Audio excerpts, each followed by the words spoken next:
So in a couple of days, once I've got my own data and I can do all this, I'm going to go through my Facebook and grab a couple of pictures.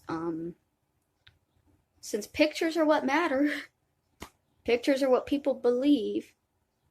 I've got pictures of me dirty. I've got a thing that I got when I graduated high school of all of my school pictures, and underneath it, it has labeled the school that I went to, proving that I went to 5 different elementary schools. Nobody can explain why I went to 5 different elementary schools, because the reason is that every time a school got interested in me and tried to get me help, my parents would pull me out and put me in a different school. We didn't move. Well, we moved once. But one move isn't going to cause your child to go to 5 different elementary schools.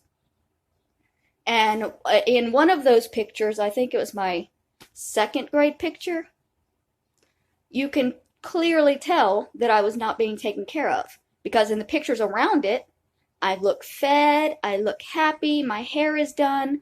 But in this one picture, my grandmother had gone on vacation and left me with my parents, and my hair was stringy and it was down in my face, not been trimmed, it hadn't been washed. You could tell because my hair was naturally curly and this was stick straight.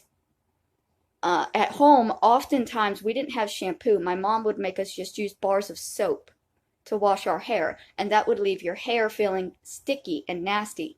And you could see that in this particular photograph. So I also have photographs that show me being neglected as a child. Kathy, how many do you have showing me smiling as a child that you're going to pull out of your ass and say, well, here's my proof. Here's my proof of a life that I wasn't around to see. There's one picture in particular I really wish I could track down. It's not of me, but it exists. My grandmother had it and showed it to me once. It's of my mother after my father beat her so badly that she was in the hospital. Her sister, Catherine, her older sister, came in. Well, they're all older. My mom was the younger, but the oldest came in and didn't recognize her. She thought she had gone into the wrong hospital room because she did not recognize her own sister's face after the pummeling that it took. And my grandmother took a picture of it, and it was in the photo albums that are all, they're probably all gone now, but my grandmother had dozens of photo albums. So if I was to pull up that picture, somehow if I was to find that picture, would that prove anything? Or would you say, well, that's just one instance? Okay, well, if you can look at a picture that shows clear abuse and say, well, that's just one instance, then you can also look at a picture that shows clear happiness and say, that's just one instance. You don't get to pick and choose. Either all of the photographs show a clear sign of what happened, or they're all just one instance here and there of happiness or of abuse, whatever. What if I was able to pull up my mom and dad's mugshots? What would those pictures show? If my mom was smiling when she was arrested because she was drugged or drunk, would that prove that she enjoyed being arrested or that she enjoyed being a prostitute? Or would it just prove that there was something very, very wrong going on in that situation? Abusers will use your good times to prove that they didn't do anything wrong. It's not new. It's not just happening to me. You can literally look this up online and read article after article after article of people talking about how difficult it is when your abuser shoves your happy times in your face to prove to themselves that nothing else ever happened but those happy times. You rarely take pictures of the bad times. You're rarely going to find somebody who's out there taking pictures and videos when things are going wrong. Because what are you wanting to preserve when you're taking that photograph? You're wanting to preserve the happiness of the moment. Nobody wants to preserve sadness, except my grandmother. And she wanted to preserve it simply so that it would be documented and wouldn't be forgotten and ignored and denied, like it's done now.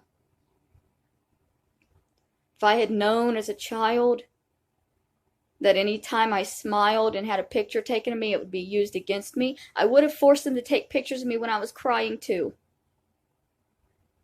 But what good would it really do? Because you'll look at it and say, well, that's just one instance.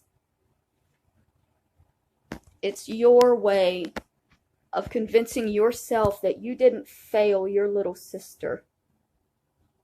Kathy can't live with the idea that her baby sister was being beaten for 30 years in that trailer in Florida. She can't live with it herself. She can't live with the fact that she didn't do anything about it. So she has to deny it and hide it. I'm done denying. I'm done hiding. But I'm not done fighting. Because these things hurt me. They made me who I am. They shaped who I am. And I'm not able to get over it. And y'all can sit around and say that I'm just lying and being manipulative and I'm just lazy all you want. But real abuse victims would be able to understand that I've gone through a lot that I can't compress down and hide. It's been eating me alive for so many years that at this point I've just stopped still. And I'm not moving forward anymore because I'm still locked up in pain that needs to be acknowledged for me to be able to move forward. That's just it. I cannot move forward from this as long as there are people still so sure and so in denial that it never happened, that they're never going to accept me or help me or support me. You can't support somebody who you don't believe. You know, my friend who had a friend who had PTSD who said God cured it. She ignores the fact that she had doctors and therapists and family and friends and support. And that's how you cure PTSD. You're not gonna be able to cure it just by being alone all the time and told to get over it.